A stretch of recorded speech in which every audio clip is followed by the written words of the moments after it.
Alright, ladies and gentlemen, it's your brother Bolo V&R, present day to you. Nigel Clark, although he has left for the IMF, um, there's sins that he has committed as the finance minister. There's lies that's being propagated on his behalf, and the people are speaking, and they're speaking out very loudly to debunk many of the lies. And in these next two audios that I'm about to play, yeah, there's a lot of lies being debunked, ladies and gentlemen. So let's get it. Let's get it. Get for hear the piece of the reason. Interesting, I think I need to hear this. I don't hear this. And Anatown and Edward Siaga, right? Me, I was one of the person who walk the time Yellow Man usually live over Eventide home, right? Eventide was a home, 160 people burned over there and dead, and that was when them built Tarrington Park over there, and it was an ethnic cleansing by moving the people them from Denham Town, the PNP them from Denham Town, and take them and carry them come to Tarrington Park, and nobody can no. I was there. I mean, I talk about what people tell me about. I was there. Right? I was even offered one of the houses that the UDC put up over there. That is the building where you sit here. I was even offered one of them. You understand? I was even offered one of them. Right beside a place named Hopeful Village. Hopeful Village is the back of where that place is. And listen what I'm saying. The houses are the property of the government of Jamaica. And you can't do structural fixing for your landlord. You can paint up your place and beautify your place and plant flowers and fix up your place. But structural thing like if the step damage or the building a turnover, so is a landlord have to do that. And the landlord is the government of Jamaica. Who disagree with me? Finish. I am not finished. Allow me to finish. Do you know that the same houses, the same construction and the same houses, there's a set of houses in Tivoli Garden that is in the same district here? Who know that? Do you know that there are a set of houses in Denham Town, the high-rise building in Denham, the high-rise building in Denham at the bottom of and where they call no man's land, that is in the same district repair, that has not been maintained? Who know that? Huh? Who know that? So what? If we are going to blame Mark Golden, we are going to blame Desmond McKenzie then, and we are going to blame Bruce Golden, and we are going to blame this. Mark Golden has never gotten the purse of Jamaica in his hand to spend. He has never. So we don't want to put Mark Golden because he has never get the purse in his hand. And the next thing I'm saying, we can look back and talk about 18 years. Because if you buy a car or a car mart and you keep it for 9 years and you don't service it, you can't blame the car mart man when they mash up. You have to service the house just like the roads. The roads are in. What the labor right them think them can do, you know, is come and spread propaganda and blame the PNP for everything. In the last 17 years, the Jamaican Party is in power for 13 out of the last 17 years. So why are you blaming the PNP? When you have a government in power, and all he can do is blame the opposition, that government lose the moral authority to govern and should call an election and seek a new mandate or to let the mandate be delivered to another government. Of course. Everything them come up and them blame PNP this, PNP that. JLP is the only government in Jamaica that closed hospital. Listen, man. 1988, 5 hospitals was closed in Jamaica. And when you see them closing the hospital them now too, the whole of the local health center them in the community, when you see them close them down, are the same strategy from Siaga time, are the same strategy Andrew use now. It's not different. Andrew is just more wickeder and more bad mind. Those are evidential facts. You understand? Yeah. So when you come here, you go blame PNP for crime. Everything.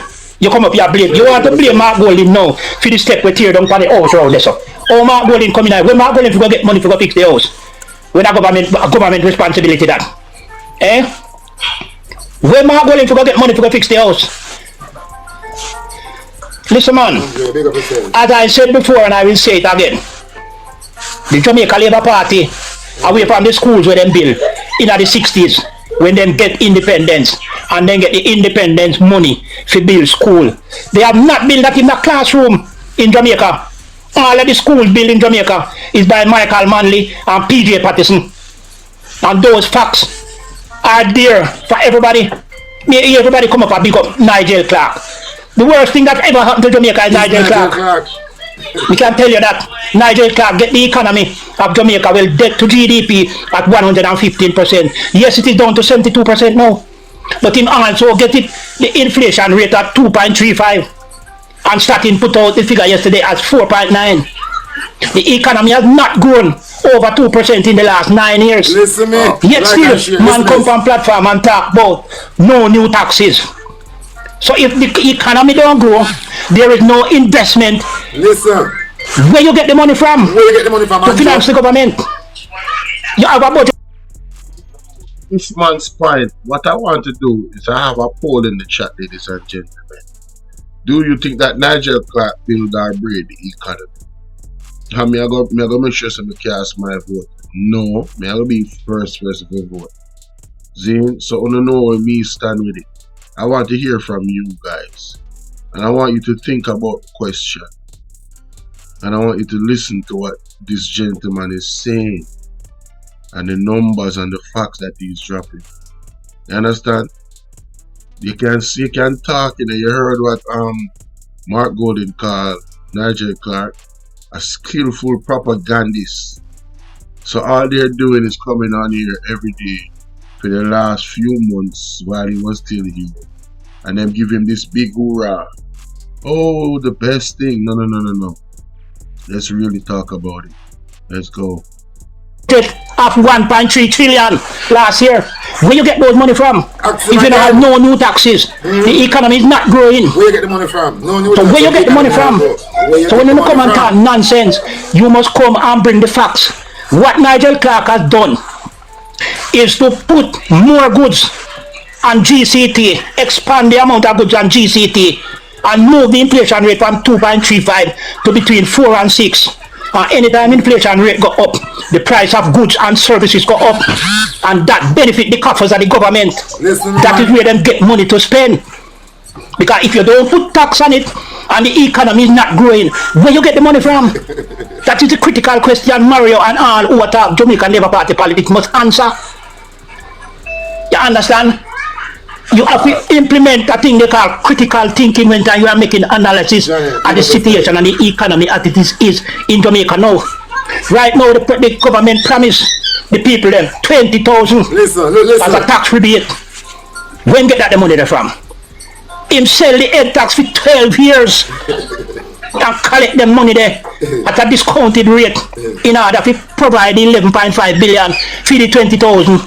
Because that money is not in the consolidation fund. The budget have a shortfall of 45 billion. The last budget. The money for the Spark program for patch the road. There is no money at the head tax they sell and get that the little money. Because the government is broke right now. There is no money. Broke like bucker. And they are ashamed because they can't raise tax. Because them keep saying to the people of Jamaica, no new tax. Because the economy is growing and the economy is booming. If the economy was growing and booming, why you sell the head tax at Norman Man International Airport? You should have money in the consolidated fund to fund. Embarrassing. He needs some milk. That. If the economy was growing and booming, why you sell the head tax at Norman Man International Airport? You should have money in the consolidated fund to fund that. You understand? So come put your evidence on the table. Tell us where you get the money if you don't raise tax. And tell us how much percent the country grew between 2016 and now. And tell us the inflation rate when you get it 2016 and what it is now. The poverty rate at 2016 was 12%. It is 20% now. You understand? So those are the facts. And that is one of the reasons why the People's National Party is ahead of this government in the poll. Because what they are saying, they cannot substantiate it with facts. And VJ, you can find out all that I have said now. And common sense, come in is a wise man, you know. Common tell you say, if the economy no grow, implement no new tax. The one question where you go ask, where you get the money from to finance the government. So if I so be the case, then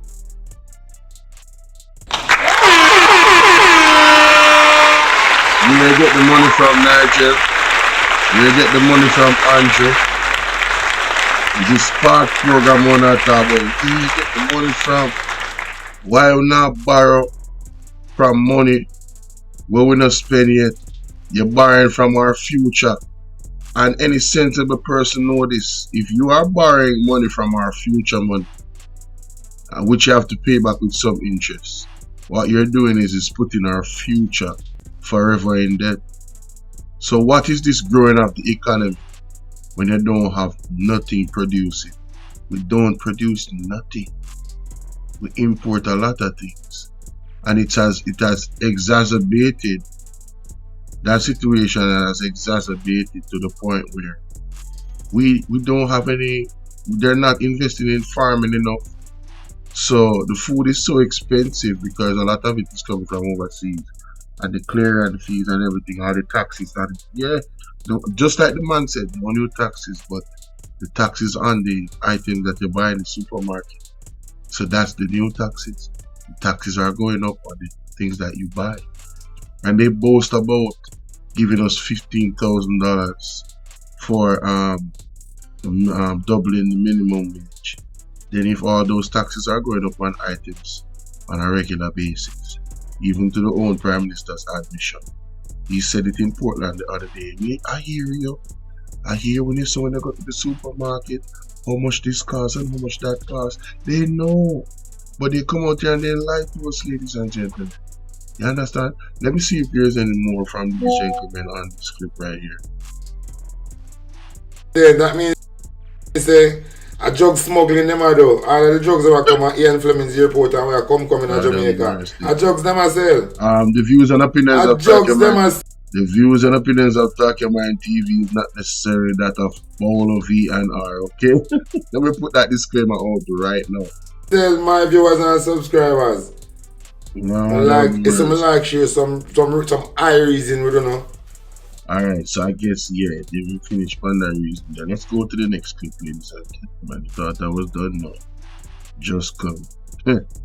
Alright, just come in. Here we go. This is shout out to Rattigan. Very interesting. Energies to advance in their interests. So the intention is to hit the ground running and to address the concerns, the needs and aspirations of the people of St. Andrew Northwestern. There's been speculation that you could end up in the finance ministry as a minister.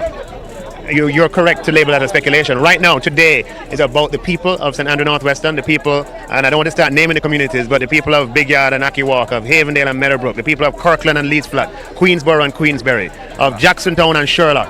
It's their time, it's their day today, not time for speculation. Thank you very much, Dr. Clark. And of course, this has been the mood of Jamaica Labour Party supporters from very early on. In fact, there was tension in at least one polling station right here in Northwestern St. Andrew. From very early in the day, there were reports of gunfire close to the Marvelly Primary and Junior High School in St. Andrew Northwestern. We were told that the police saw a wanted man in the area and gave chase. Shots were fired. It's not clear who fired the shots. The police maintained that the incident had nothing to do with the election. Shortly after that incident, however, there was tension just outside the primary school. The police and military spent much of the morning trying to prevent a clash between supporters of the Jamaica Labour Party and the People's National Party. The police, in trying to maintain order, blocked a section of the road close to the polling station. That created problems. I hear the PNP accused that some of their workers were blocked. I just was told that about significant number of our voters turned back because they were blocked off as well. There was a level of blockage on both sides by the police to try and restore order in the centre. PNP President Dr. Peter Phillips says when he arrived, he noticed the tension in the area. We have urged our people to stay within the precincts of their own location here that has been permitted by the security forces and not to become engaged in any dispute or intense, contentious dialogue with anyone. In the meantime, supporters of the Jamaica Labour Party continue to insist that Dr. Nigel Clark is the man for the job. He's a man of etiquette and he's a man of love and he's a person who's been working with the government to make Jamaica a better place. Well, nobody can say nothing not going on in constituency for 29 years. An MP cannot be winning so long for 29 years and nothing not going on. Something must be going on. Keisha Hale is the candidate representing the People's National Party. Her supporters think it's time for a change in the constituency. All the persons I've seen in this constituency is a total of what the JLP truly represents: underdevelopment, degradation, right? Non-performance. This lady comes, she not promise nobody not get a package, nobody not get nothing, we just have to work with her. That doesn't really, so she come with, and it we are work with. Low voter turnout was also a talking point today.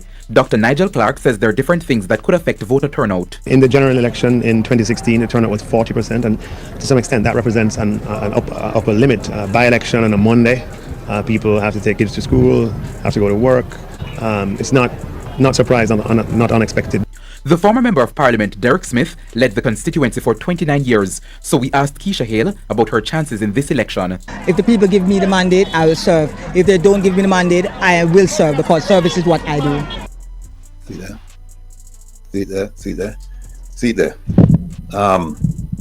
You know, you listen carefully to what Minister Clark, then Minister, well, actually, was candidate Clark, said that he will attend to the needs and the aspirations of his people in his constituency. I want to see how him do it. Let me start by saying I promised to do a segment on Dr. Clark. I call him Doctor because he's no longer minister. Promised to do a segment on him for a long time, but my intent was overtaken by other pressing stories. He's now here with us in the United States, and we anticipate meeting with him very, very soon. Now, some of you may question the wisdom of spending valuable time on Dr. Clark since he's resigned from his ministerial position and is now in the United States. My answer is this: Dr. Clark has left Jamaica, but his legacy, his austere policies, meaning the tightening of the belt, the removal of services for poor people, they did not leave with him. They are still in place and severely affecting Jamaicans, particularly the poor and the disenfranchised. That is it. Additionally, the Prime Minister has vowed to continue with these policies, and Minister Favour Williams, Dr. Clark's successor. So what Rattigan just said, ladies and gentlemen, is extremely key now. Yeah, Nigel Clark has moved away from his post. Yes, there's a new finance minister that the Prime Minister is working closely with, but all his policies are still in play, and the Prime Minister doesn't have any intention of changing those policies. He has all intention of continuing them. So basically, Nigel Clark is still the one running the economy because he already set the policies in place already, and that is very, very important, ladies and gentlemen, for us to bear in mind. So I want you to bear in mind when you're answering the poll. There's a poll going. Only 4 people voted. We have 20 plus people watching. Go ahead and participate in the poll. Do you believe that Nigel Clark built or broke this economy? Let's continue. We'll comply with these directives. There's a process called budget call. I'm not sure how many of you know about it. And it's a submission of expenditures for the next fiscal year. And that's where people, the ministers, they submit, their request. And then it goes into the mix over at the Ministry of Finance and Public Service. That process is getting ready to start because, if you recall, the new fiscal year starts when? April 1st of every year. So that thing that they call budget call is going on, or it should be starting pretty soon. So the new minister, Minister Favour Williams, she won't have any time to address the policies left in place by Dr. Clark, even if she wanted to. Not enough time between now and April 1st to dig up them policies and fling them away and give poor people a chance. It's not going to happen. Now, unfortunately, many Jamaicans are undereducated or uneducated when it comes to national financial policies. And guess what? It was intended to be that way. Oh, no. Fact. Let me play that again for the people in the back. Now, unfortunately, many Jamaicans are undereducated or uneducated when it comes to national financial policies. And guess what? It was intended to be that way. Under nothing, no. We need to keep on in the dark and we can spend half on the money and do what we want to do. The government cannot allow you to understand what is going on with the country's finances, because if you knew the apathy, the donkey attitude we're seeing now would not exist. If you knew about how money is raised, how money is spent, how money is allocated, and you ask for accountability, it would be a big problem. So that's why the whole process is supposed to be shrouded. You're not supposed to know. So what do? They confuse you with words and phrases that you don't understand, but them sound good. And then you're convinced, because of the beautiful words like a string of pearls, you are convinced that everything that's done by the government is done in your best interest. But as the saying goes, the devil is in the details. Now, it will take several programs for me to do justice to Dr. Clark, the man, the minister, and his motivations. So we are going to devote a segment every week for the next several weeks. I don't know how long it's going to take, until we have completely exhausted the significant aspects of his being and the long-lasting effect of the policies he created and spearheaded. We will examine his academic, his business, and his political life, so that you, our audience, our brothers and sisters, our family, can get a fair understanding of this man's thought process and his motivation that resulted in policies that are sharply focused on numbers, payments, profits, investors, financial institutions, local and international, and their shareholders. Not you. His policies are not focused on you. Not you, the ordinary, the majority, the poor Jamaicans. No. All right. So before I continue, I didn't do the poll very well, so I realized that I need to edit the poll properly. Did Nigel Clark build, maintain, or destroy the Jamaican economy? There's three options. He built it, yes. No, he maintained it, or he absolutely destroyed it. Again, wanna know my vote already? Absolutely destroyed. That's my vote. You guys enjoy. All 28 of you. Nobody can tell who voted what. So me just telling you my vote. I want everybody that comes in to vote on this poll. Alright, and my moderators, please encourage the people to continue to like and share the video and also participate in the poll. Alright, let me just roll this back a little bit, because what Mr. Rattigan is saying here is super key. You know, and it's worth hearing again. Oh, you, the Clark, the man, the minister, and his motivations. So we are going to devote a segment every week for the next several weeks. I don't know how long it's going to take, until we have completely exhausted the significant aspects of his being and the long-lasting effect of the policies he created and spearheaded. We will examine his academic, his business, and his political life, so that you, our audience, our brothers and sisters, our family, can get a fair understanding of this man's thought process and his motivation that resulted in policies that are sharply focused on numbers, payments, profits, investors, financial institutions, local and international, and their shareholders. Not you. His policies are not focused on you. Not you, the ordinary, the majority, the poor Jamaicans. No way. Not you. We're going to show you his background. And then you get insight as to how his mind works. And that it's focused on, again, numbers, payments, profits, investors, financial institutions, shareholders, not poor people. Now make we start. Now, Dr. Clark was born on October 20th, 1971, and was fortunate to be raised in an upper middle class family. His father, Neville Clark, was a respected judge, and his mother, Mary Clark, was the head of the Planning Institute of Jamaica. Big organization. That's the organization when money and aid and technical assistance, loans, grants, all them comes through PIOJ. Now, one of his uncles, Claude Clark, is a former, get this, no one don't know this, is a former Minister of Industry under the PNP administration. I've been told by people close to Dr. Clark that he's from PNP stock. Right? Now, another uncle, Keith Clark, was an accountant who was killed by the authorities in his home. And that matter was resolved this week.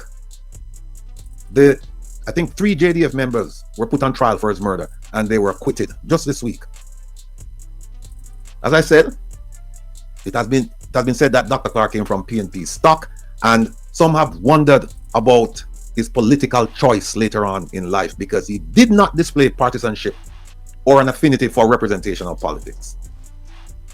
We don't want to fry Dr. Clark in the fat of the company he kept, even though they were not shy in displaying their political affiliation.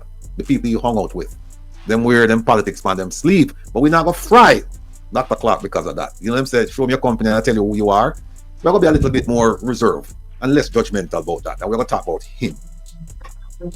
Some have stated that Dr. Clark, as far as representational politics is concerned, was a fish out of water.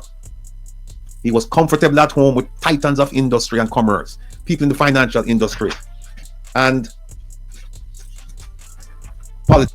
I don't mean to be funny, but I really in a private setting. I really do mean to be funny, but this emphasization right here, if that's a word. Well, because of that. You know what I'm saying? Show me your company and I tell you who you are. We're going to be a little bit more reserved and less judgmental about that. And we're going to talk about him.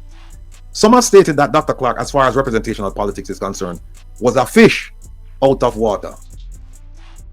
All lies will be exposed. That's all. And anyone who takes that the wrong way, know why they take it the wrong way. Something not right, my wisdom warriors. Something is not right. Tell about them. Embarrassing. We need some milk. A fish out of water?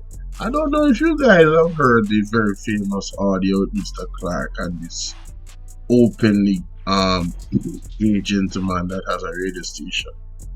And Mr. Clark was buckling and babbling.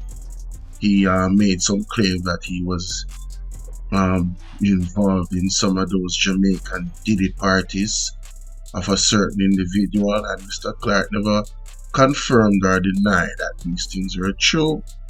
It just came to when he said a fish out of water. I said, wow, that's ironic. But you know, I digress. No. It's true. Them weird them politics on them sleep, but we're not gonna fry Dr. Clark because of that. You know what I'm saying? We're gonna be a little bit more reserved and less judgmental about that, and we're gonna talk about him. Some have stated that Dr. Clark, as far as representational politics is concerned, was a fish out of water. He was comfortable at home with titans of industry and commerce, people in the financial industry, and politicians in a private setting. In contrast, and you saw from the video, he was cold and did not seem to have a connection to the people he was elected to serve. And you've seen, I'm sure you've seen the interviews with this man. You've seen the press conferences. Right? Him up yourself and everybody that below him. I want to say below him, I mean below yourself, I mean below him, in foot them. Right? And that's just his nature. He never put down. That's just his nature. Indoctrination. So you kind of forget where you come from. Now, I was recently told, last week as a matter of fact, that Dr. Clark held politics in disdain, even up to his resignation. In some, it appeared that Dr. Clark was not a political animal. And I believe for him, his stay in politics was unenjoyable, stressful, and largely unsuccessful for the common Jamaican. Let me repeat, his stay in politics, I believe, and I believe that he believes it, it was unenjoyable, stressful, and largely unsuccessful for the common Jamaican. Now for the people... Guys, please hit the like button and share the live with 25 people, alright? Yeah man, we know I have some little group and them something up on the WhatsApp. Yeah man, just dash it in there man. Yeah, I'm telling you, this is gonna be a marathon. I got a lot of good information, a lot of good things to to share with y'all today. Let's go. Them certain people, titans of industry, commerce, business people, politicians, they were fine with him. In fact, they enjoyed a certain level of success with him being there with the policies. You know, if you own a racehorse, if you're in the racehorse business, you find with Dr. Clark because of Dr. Clark. So Dr. Clark said, no taxes for horses are coming to Jamaica. And remember that. He eliminate the tax. Things of that nature. So if you have money in Jamaica, you love Dr. Clark. But guess what? Most of in Jamaica now no money. At least not them kind of money there. We are import horses for go run race. No. Most of it when if we involve in the sport of kings as them call it, guess what? We buy a bet. We not buy ours. We buy a bet. We don't own ours. All right? Right. So his history, when written by the poor and the downtrodden of Jamaica, will be very, very unkind. It's not go pretty when poor people write Dr. Clark's history. Now, Dr. Clark attended St. Richard's Primary on Redhills Road, which is just down the road from where I went to school, Meadowbrook. And after the school I went to? St. Richard's. You go St. Richard's? Yeah, good school. Before going to George's, I was at St. Richard's. Yeah, St. Richard's is a good school, man. I know quite a few people. Bobby, my brethren, you know him listen to me right now. And I think Dana, we know Dana listen. Several people went to Meadowbrook, they passed through St. Richard's. Good school.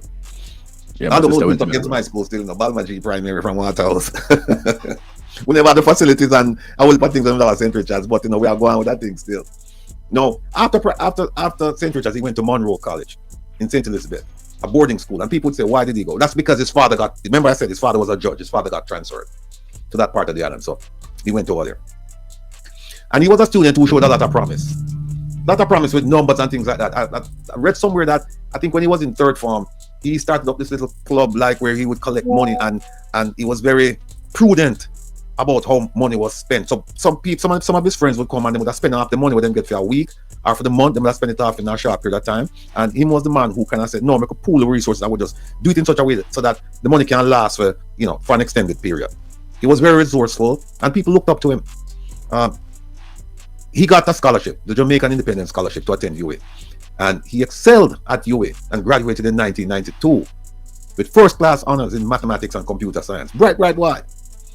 Additionally, he received an award for obtaining the highest marks in the Faculty of Natural Sciences across all campuses in UA of the university, Trinidad, Barbados, Jamaica, wherever. And he graduated in 1994 from Oxford University with a master's in applied statistics. Subsequently, he received the Rhodes Scholarship and earned a PhD in numerical analysis in 1997. So, undoubtedly, President Kevin and the crew, Dr. Clark is an accomplished student and he has been hailed by his colleagues and associates as being brilliant. However, Dr. Clark knows this. Working for the IMF will reveal to him, just start, but him know in one of the segments, we will show him interaction with the IMF, Him interaction with the IMF, not just start now, years. But we might realize, no, that him in the middle now. He might realize his brilliance, when we are big up in Jamaica, that his brilliance is considered normal in the IMF environment. Because he'll be surrounded by people who have accomplished much more academically and professionally than he. But we'll get to that in another segment. We'll talk about IMF peace. But we'll start up now, we'll build the thing and show where him come from. Right? Because a lot of you know where him come from. And if you know where him come from, you will understand why him think the way him think. No, professionally, after I'm graduated, in 1997, I think I said, yeah, then him go work for where? Or for who? Him work for Goldman Sachs. No fun to hear that name before. A financial house. He started out working as a derivative trader. And let me explain derivatives. It's a very complex area.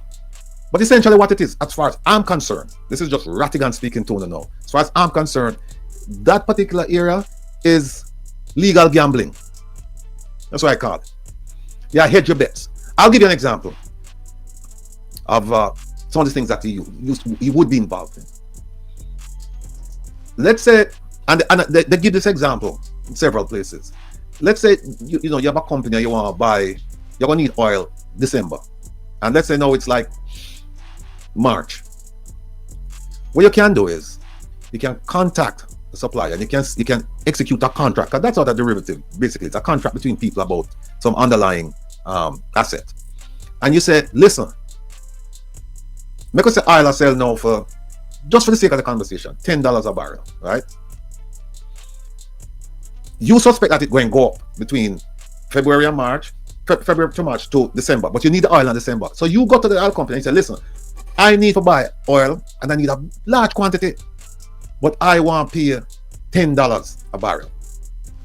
And the company say, okay, and them lock you in. So you're going to pay $10. So guess what now? If oil go up to $50 a barrel, guess what?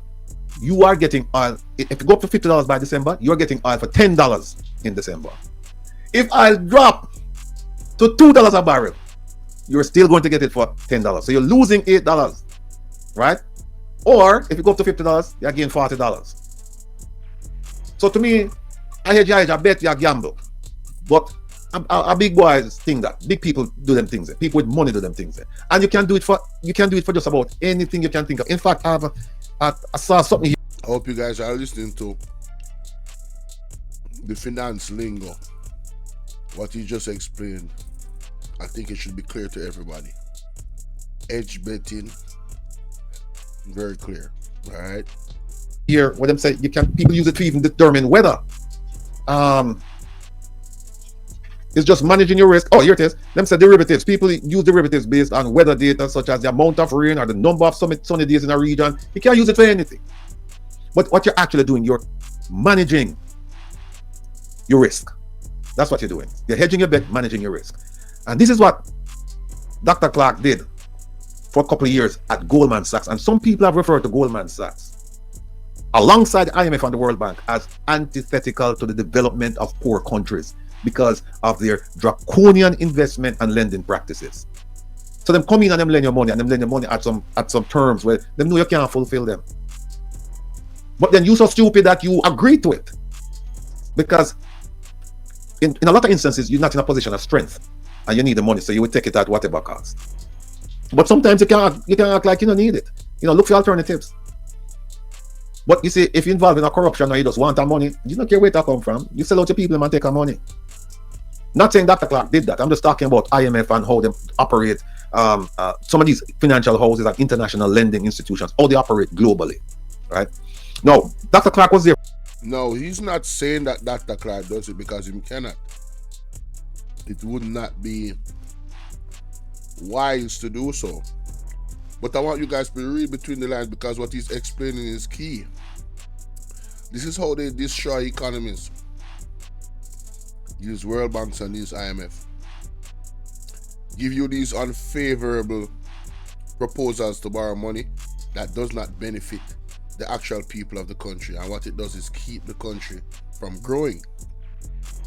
As a matter of fact, in many cases, the country digress, and the people of the country, well, the future of the country, have to pay for those debts that have been built up over time. You understand?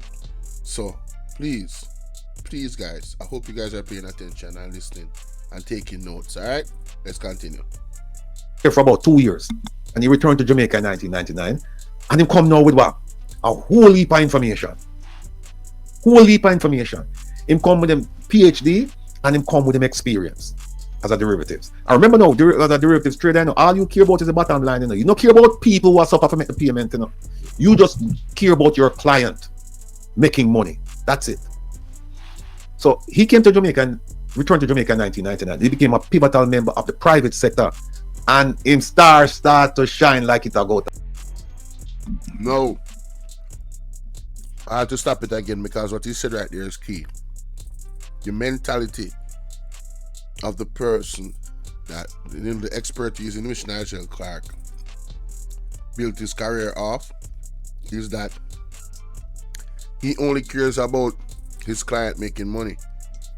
So now you have to ask yourself, while Nigel Clark was the finance minister, who was he working for? Was he working for the corporate entities? Were those the ones that benefited the most? And all you have to do is follow the money, All you have to do is follow the money to answer that question. Or was it the people of Jamaica? Did the people of Jamaica have to suffer somewhat for them to, quote unquote, grow the economy and build it like they said? It's the people of Jamaica, the regular folk, had to suffer, right? What about the big boys? Did the big boys make a lot more money that they could ever imagine? Follow the money. But let's, because remember where him come from, you know. Nigel Clark cannot understand the plight of the regular Jamaican because he comes from wealth, he comes from high society, so to speak. You understand? The people will look down on other people, the regular folk. You know? And I really believe this is making a lot of sense. His decision to leave Jamaica after getting a 200 to 300% increase on his pay that he, you know, sanctioned along with the Prime Minister. After doing all of that, you leave the country to go work with the IMF. It's a status thing. Oh, Jamaica is just a little bit too low for Nigel Clark standards, you know? He doesn't want, and this is my opinion, he doesn't want to stick around with us little people. We are beneath him. That's the type of energy. That's why I called him out, him and Andrew Holness, when I heard he was going to the IMF. I said he's a house slave. So with that mentality that he has to make sure that his client is making money. Again, who is his client? I know that he's working with the IMF for us to strike deals with the IMF through Nigel Clark. You think Nigel Clark is going to give Jamaica a favorable deal? Or do you think that he's going to make sure that the company that he's working for, the IMF, is the one that gets the best deal out of it? I want you guys to think, you know. I want you guys to really think about these things. Let's continue. That's style. Him start shine like brilliant sunshine, man. He was involved in major transactions and he secured significant financing for Jamaican businesses from major financial institutions. So all of the big boys them, him get money for them from overseas. Because remember where I come from, you know, Goldman Sachs. Right? So him know the game play. And everybody want him in them circle. Everybody want him in them circle. So he was involved with several companies, including, but not limited to, Mosan Group. And by the way, Mosan Group is one of the groups that finance Minister Kamina Johnson-Smith's failed bid to become Secretary General of the Commonwealth. And we know this as a fact because the American government released that information to me. Right? Mosan Group was part of the group that paid Fin Partners. What? To do some things for her. Kamina Johnson-Smith? Doctor. You're talking about, wait a minute, I gotta play that back. What? Hold up, I didn't hear this. Something ain't right, ladies and gentlemen. Whoa. No, well, what did he say? And everybody want him in them circle. Everybody want him in them circle. So he was involved with several companies, including, but not limited to, Mosan Group. And by the way, Mosan Group is one of the groups that finance Minister Kamina Johnson-Smith's failed bid to become Secretary General of the Commonwealth. And we know this as a fact because the American government released that information to me. Right? Mosan Group was part of the group that paid Fin Partners to do some things for her. Dr. Clark was also involved with the NCB Financial Group, Red Stripe, Jamaica Broilers, Separate, Epley Limited, the PBS Group, many more businesses. So as you can see, Dr. Clark ran in influential circles before coming to government. He did not need to enter politics, and it is believed that he was coerced into it by some of his influential friends whom he served. In 2013, the then leader of the opposition appointed 2 members of his party to the upper house of parliament, the Senate. That was the current Prime Minister. He appointed Ruel Reid and who? Dr. Nigel Clark to the Senate. This was in 2013. And as you may recall, brothers and sisters, family, that those 2 men were unceremoniously removed in 2015. So they got there in 2013 and they were removed. Why were they removed? Because if you remember, the current Prime Minister, then leader of the opposition, he had provided Senator Williams and Senator the gentleman here who's in charge of health, Tufton. He gave them unsigned and undated letters. If you remember that, and then them sue because him get rid of them and bring on Ruel Reid and Dr. Clark and them sue and guess who made the ruling? Guess who made the ruling when they go court? What did I never guess? The man who is now chairman of the Integrity Commission, Justice Panton, the big boss over there, and he made a ruling say, no man, the two of them, Dr. Clark and Railway don't have to go away, don't have to come out of the place, and them 2 money have to be reinstated. And he made the decision. So honestly say, you know, kin teeth, but you know, you need to do that more often still. So them get rid of 2015 now, Dr. Clark gone. But this web run deep, man. This web run deep. Yo, big up with Rattigan. Backside. So and guess who made the ruling? Guess who made the ruling? When them go court and let them drive them. And as you may recall, brothers and sisters, family, that those 2 men were unceremoniously removed in 2015. So they got there in 2013 and they removed. Why were they removed? Because if you remember, the current prime minister, then lead up the opposition, he had provided Senator Williams and Senator the gentleman here who's in charge of health, Tufton. He gave them unsigned and undated letters. If you remember that, and then them sue because him get rid of them and bring on Joel Reid and Dr. Clark and them sue and guess who made the ruling? Guess who made the ruling when them go court? What did I never guess? The man who is now chairman of the Integrity Commission, Justice Panton, the big boss over there. And he made the ruling say, no man, the two of them, Dr. Clark and Joel Reid don't have to go away, don't have to come out of the place and them 2 money have to be reinstated. And he made the decision. So big up Mr. Panton. Big him up. Real general. Hey, hey. He said, you know, kin teeth, but you know, you need to do that more often still. So them get rid of 2015 now, Dr. Clark gone. Right? Now when MP Holness and his party came to power in 2016, guess who resurfaced? Dr. Clark, of course. He was appointed by the Prime Minister to serve as Jamaica's ambassador at large for economic affairs within the office of the Prime Minister.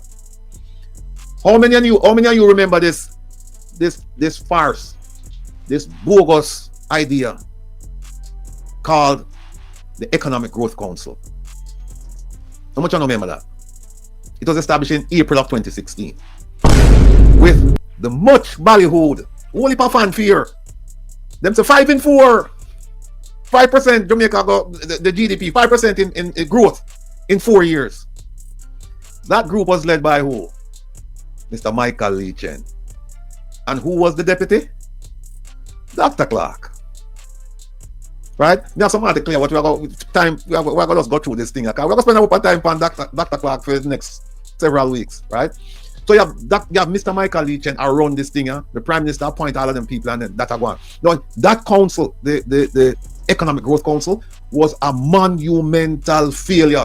You know what that means? My people them down in St. Elizabeth and St. Anne, big failure. Not big success, big failure. Monumental failure. Here's why. The first year, 2016, the Jamaica grew the economy. Remember, no? Them said, by the time we get to 4 years, you know, you'll got a 5% growth, right? 5% growth in 4 years, you'll get there. First year, what was the growth?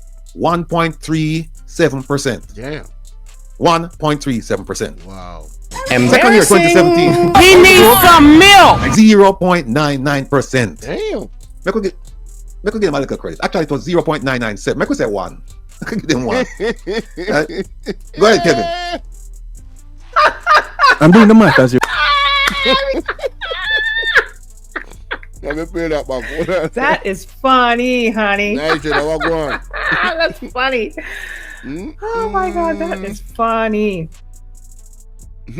First year, what was the growth?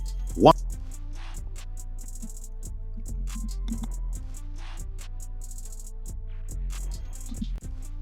Them promised 5 point something percent in a 4 year.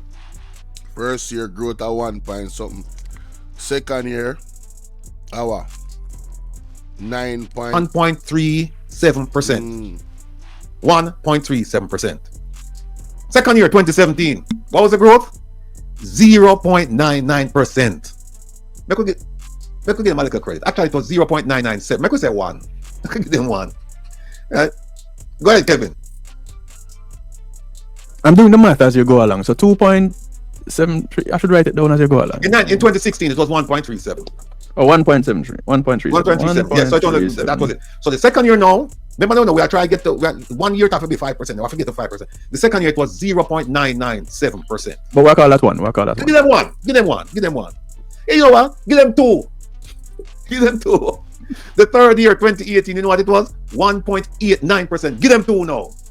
Yeah, that's the two. All right. All right. The fourth year, remember now, 5% in 4 years. So now we reach the 4-year mark. You know how much the economy grew? 0.89%. 1 more percent. One. So where's the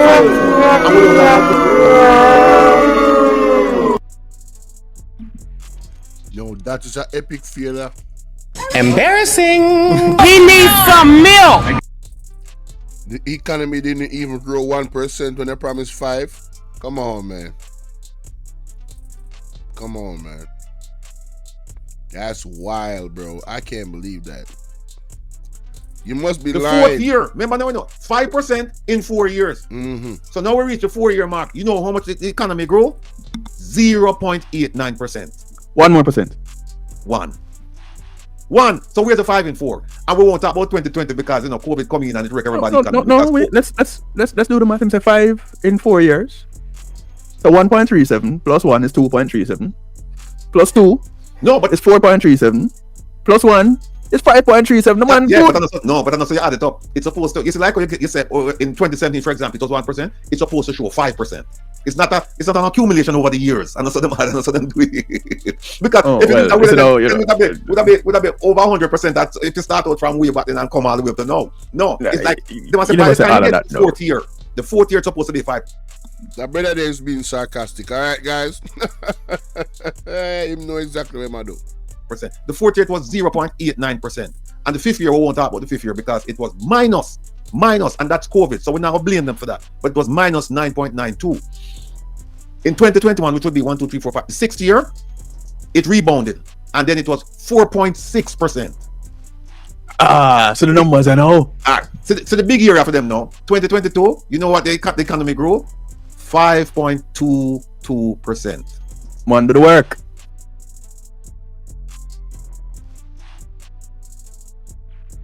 We grew 5.22%. Man, do the work. Right. It wasn't 4 and 5 or 5 and 4.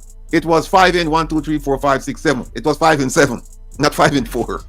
Then guess what? 2023. Minus 3 differential. No, but guess what? No, 2023. Guess what? No, remember it was 2022. It was 5.2. 2023, 2.2. It fell down 3%. What happened? How is the economy fluctuating like that? 2023, they might brag and say, hey, we recover and we're better than everybody else in the Caribbean. Yeah, how Nigel Clark. How if that is that a genius?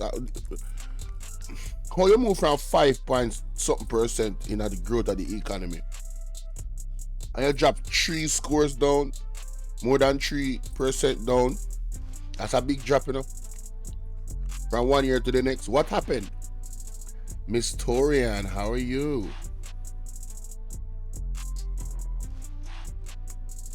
That's very interesting. Nigel, I hear them say that the golden boy, but me not understand how your economy around them with them in general. That kind of strange. I can hear what Will Rattigan said. He's gonna be on 5.2. He's gonna be on Nigel Clark's case for the next few weeks. So on the tune into Will Rattigan if you don't want to see the details about Nigel Clark, the real truth, and not this bag of goods that they must sell with. But him do all of these great things. Cap. No, but guess what? No, 2023. Guess what? No, remember it was 2022. It was. Now bear with me, guys, because trust me, this has come out far away. Yesterday I couldn't go live. No. 5.2. 2023, 2.2. It fell down 3%. What happened 2022 to 23? 2023, they might brag and say, hey, we recover and we're better than everybody else in the Caribbean, and we're better than only in America, and only in this, and only in that, and all kind of foolishness. And see where it. No, here's what happened now. Dr. Clark is a The pride always come before the fall. Sad. Numbers man who has been incredibly successful. So this failed economic scheme, this 5 and 4 must have been frightening and depressing at the same time for him, because him apartheid, him at the deputy, Mr. Michael Leach and the sheriff.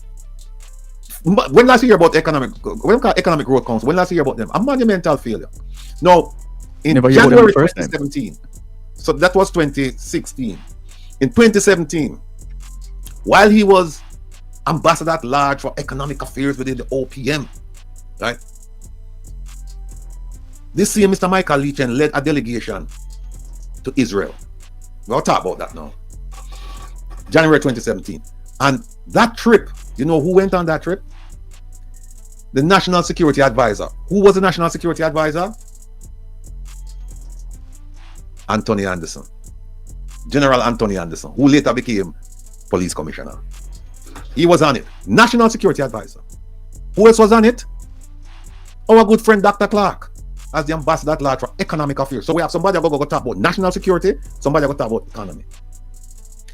Also on it, we have a man by the name of Mr. Albin Hill, who I believe is a senator now. Now, I lived in Saudi Arabia between 1999 and 2003. And for most of that period, I was in charge of the entire region, from Kuwait down to Yemen. Travel like it about that style. Meet all kinds of people.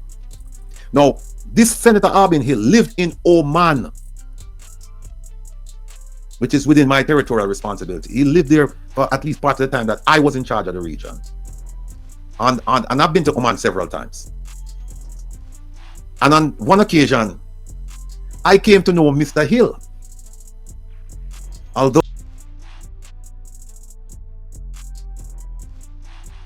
forgive me, lady. Well, I don't have any control over it.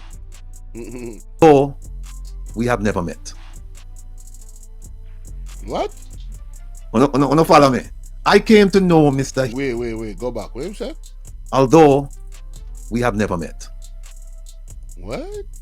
And on one occasion, I came to know Mr. Hill. Although we have never met. No, follow me. I came to know Mr. Hill, although we have never met. Enough said about that. No, in 2017, this group. Yo, I forgot to say this. I'm on a farmer FBI. Yo, what is going on right now? What is going on right now, people? Yeah, let me just mention. Them travel to Israel to meet with who? Prime Minister Bibi Netanyahu. Benjamin Netanyahu, right? To discuss what? Security, agriculture, water resource management, and diaspora bonds. Now, on this trip, guess what, my people? There was no career diplomat on this trip. How are you going to meet a foreign leader and you have no career diplomat with you from the Ministry of Foreign Affairs, including the minister who was and still is the Honorable Kamina Johnson-Smith? She was not on the trip. How do you do that? How do you let a businessman dictate your schedule with foreign affairs? How? Now, when them reach Israel, remember when them go to talk about security, agriculture, water resource management, and diaspora bonds. Ask yourself, what have you heard from the government regarding diaspora bonds? What have you heard from that trip? They said this is what they're going to discuss. What have you heard? I think the answer is going to be nothing. What have you heard about water resource management? Wow. We still have a water resource management problem in Jamaica, and we've had it for decades. Them said them ago, this is 2017. And what happened? And the last year we buy water. The last year we do all kind of things. Some people don't have no water. Some people have to pay how much money for water. We have water in a deliver in a tank where them use cart off sewage. But remember all the incidents last year regarding water. So what did we What did we obtain that was beneficial to us from this meeting in Israel? I think nobody said nothing.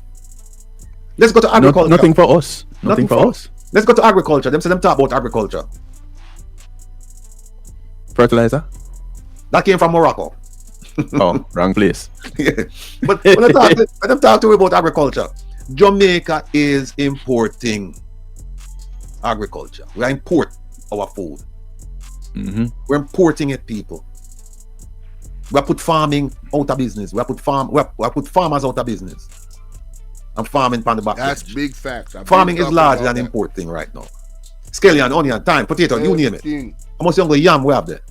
Let's import that so too. we don't hear nothing. We don't hear no report saying, hey, you know what, with agriculture, we have been helped by the Israelis and now we're producing huge yields. We don't have to import anything no more. We have everything I want. So now we could go to security. We could go to security, people. Now I can tell you this. Let me just share something with you now. I can tell you this, that our Prime Minister was introduced to technology. Our Prime Minister was introduced to technology in Israel. Which technology? I wonder if I see him technology where they use to attack my computer allegedly. Let's get into it. Hey! Tell him, sir, Rattigan said that. You can't tell him, sir, me said that. Wow, big time. He was introduced to technology. He was introduced to high technology. Wow, talk about it. Let's go. And it has been said that some of that technology has been deployed in Jamaica. The Prime Minister himself mentioned that they have technology where they can find you. I wish I could find the tape. Hold on, let me try. I need all of you, my people, if you have never heard of Pegasus, and I'm not talking about the hotel. Pegasus. Guys. I'm not talking about the hotel. Guys, write that down. Pegasus. Listen. There's a technology called Pegasus. Hey. Ask the Prime Minister about that. Ask the Minister of National Security about that.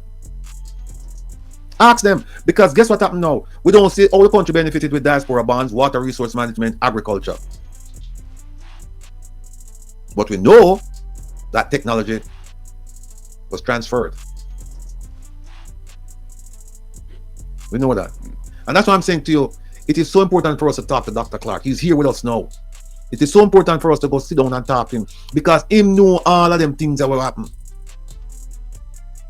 Him know all of them things that people believe me, I won't tell you the things that this technology, spyware, whatever you want to call it, can do. I won't tell you. And I won't tell you what it's doing in Jamaica. So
You know, say people me So there, my people me there sorry the whole time, you know. And me never know say my microphone did off, you know. Zane. Let me go back. Me didn't show it still, but what I was saying is that the generative AI experimental is what really caught my eye. And then the fact that this company has been around since 1984, that's very interesting. And look at all the other things that it does. And of course, you know, the things that they put up, you know, on the internet, you can look at that as face value. What other things is this technology doing? What is the potential of it? I guess we just have to do some deeper diving, you get me? And I was saying that I think that the needs and everything is connected. When I remember when Andrew Honesty talk about one, tracking people, and two, he also talked about when it comes to the AI, him talk about services in hospitals, even Christopher Tufton talk about it. The AI generative part, you know, say eventually them are go basically get us, just like we them do all over the world. Yeah, we are gonna be we're gonna lose our jobs to AI pretty much. Alright. This is why you have AI technology. When you call digital customer service, you don't get a human being, you get AI. Press 1 if you wanna, press 2, that type of something. So they're eliminating human beings from these jobs of hospitality. You know, Andrew needs to go. Even Satan knows. Mr. Thursday, I've heard about the Pegasus on Andre Stevens' program platform. PM was using it to trap vloggers. So allegedly, that's a comment from in the chat, YouTube. So allegedly, the chat is saying that, you know, the PM, even out of his own mouth, said that they're tracking people. Him so bold and brazen about it. And then Dr. Dana White, that's what she name. We call her Dora the Explorer. She come out and said nobody's being tracked. So, you know, very interesting stuff. But can we believe anything that they're saying? I would in my estimate, yes, we're being tracked, and it's a violation of our constitutional right, and I believe that is why Malawi Fort and all of them with Andrew Jonas is working, going above and beyond to get that thing changed so they can just do whatever it is that they're planning to do. In my opinion, that's my opinion based off observation and some of the facts. But let's continue. Conspiracy theory mind. I don't have it all the time, you know. I just have it right now. Man saying conspiracy theory mind, you know, have it all the time. It just have it right now. Yo. Internet, listen. I understand, man. You know, it's okay. It's alright. My conspiracy theory mind. Tell them about it. I don't have it all the time, you know. I just have it right now. Says it's interesting that we got this technology that we were introduced to, and our proximity just happens to be right next door to Cuba and down the road from the US. I'm just saying. You see, what happened, people, is that, you see, counterintelligence is a hell of a world. I've been in that world. Yeah. It's a hell of a world. Carry it a big up here. 99.99% of you don't know what's happening. Damn. You don't know what's happening. Damn, bro. You see, geopolitics is another thing that you have to pay attention to. Yes. Geopolitics. Dangerous thing, people. Them bag of meeting now we see and Jonas I go foreign and go India everywhere, go meet with this and meet with that. And the stuff that we must say my meet, but you don't see it manifest in our country, you don't talk about it again. It's like them just tell you something for hold on pan. And they're hiding something, I believe. Geopolitics is something you have to pay attention to. Our Prime Minister he get himself in a big boy game, you know. Him a wear short pants. All them people around him are wear long. You hear that? Andrew always get himself involved in a big boy game and he wear short pants. Something you have to pay attention to. Our Prime Minister look, him get himself in a wow, this is it right here, really. This is it. Big right boy here. game, you know. Mm-hmm. Him a wear short pants. All them people around him. What general I say? I wear long pants. Wow. All the people I deal with. Andrew Him wear long pants. Him a wear short pants with one short socks. Jesus. A picnic that a basic school vibes. Him now long socks to cover up in calf. Short socks. Embarrassing. Right? Embarrassing. He needs some milk. Stop it. Get some help. Sad brother. Something not right, my wisdom warriors. Something is not right. Because here's the thing. Think about this. Just think about what I'm telling you now. I'm thinking. Prime Minister go Israel, talk about security. Then him come back and him say, hey, we have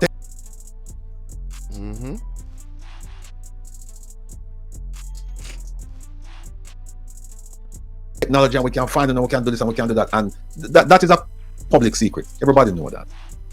A public secret. What can go so? Then you have him in bed with Chinese. Hey, what are you doing in bed with the Chinese? And the Chinese them against America. And the Chinese them must have control like harbor them in Jamaica. Him really allegedly there some big people business. Enough. And the wife they said in an interview, I'm so enough. Me always said, brother, we are do in a 80 situation. Oh, you get us involved in that. Meanwhile, if me and supporter, the US government sit down there and they Yo, hey, you wanna break down something you're saying, man. The serious enough people and could the man them stop the video. Jeez and peace. Every minute you think about for now. All of a sudden. All of a sudden, YouTube. have an issue with the Chinese. Same there is technology from another country. You know what I'm gonna do? I'm gonna play up on my phone. You can't stop this. You can't stop this. I'm gonna find the timestamp. Yeah, them can't stop this, man. We gotta think fast now this. Excuse me, my bad. Where's the time? There is problems over here with the US and there's problems here with the Chinese. What is the problem? 4 hour. Just I wonder if this is the problem with the problem when put Jamaica in. Now there are ways that you can navigate that. Damn. Everything at one time. Sinus, and then this. Devil is a liar. 4 hours and 40 minutes. Minefield. But our Prime Minister, he has demonstrated to me in every single way that he doesn't know how to navigate that minefield. And the people around him, they're even worse. Hold on there, let me play back.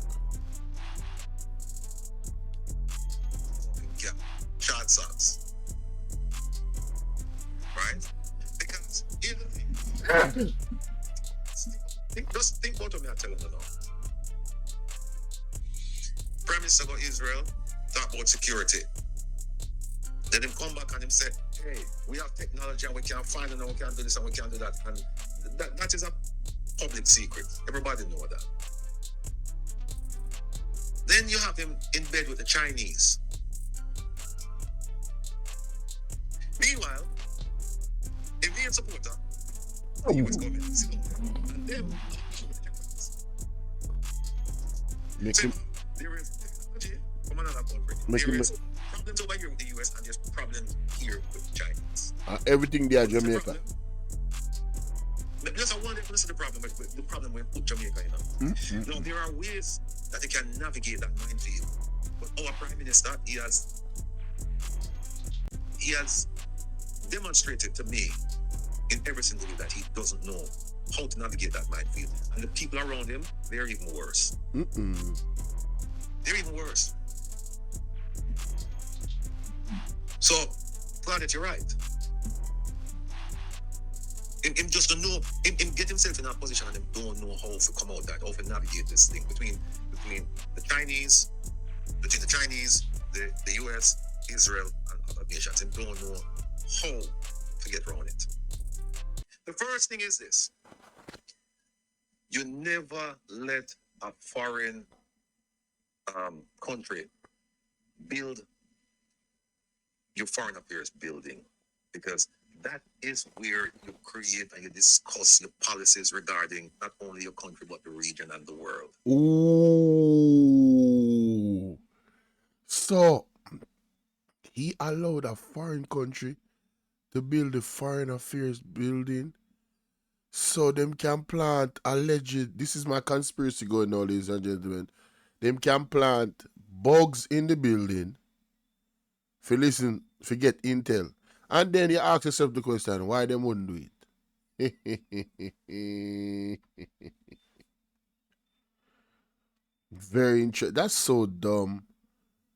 It's a little low. Oh, man. Oh, man. Hold on there, guys. Hold on there.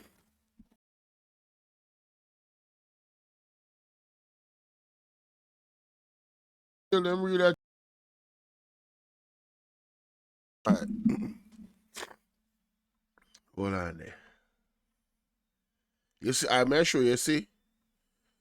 Hey, boy, man, tell her, hey, devil is a liar, man.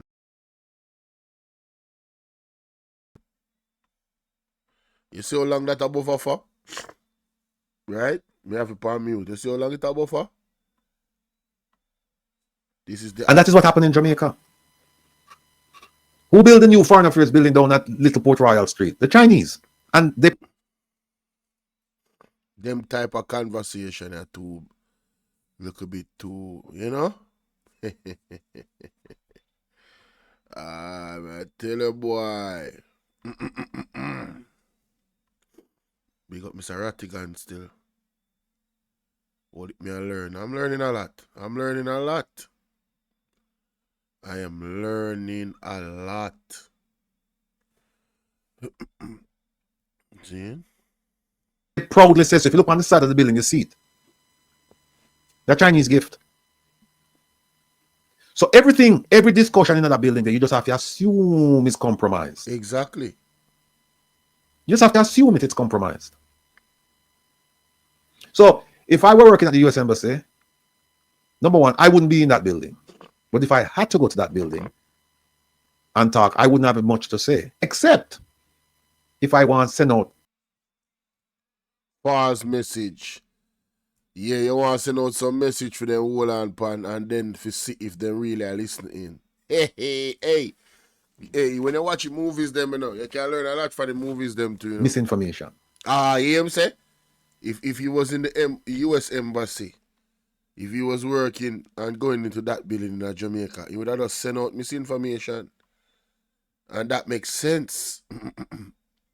Diana, how you doing? Good morning. That's when I said things because I know people are listening. Exactly. Give them wrong information. Hey, listen. Them are fight this thing. I'm not gonna further with that because we have a lot more for cover. So I'm gonna tell me what you think in the comment section and wanna like, share, and subscribe, ladies and gentlemen. Alright?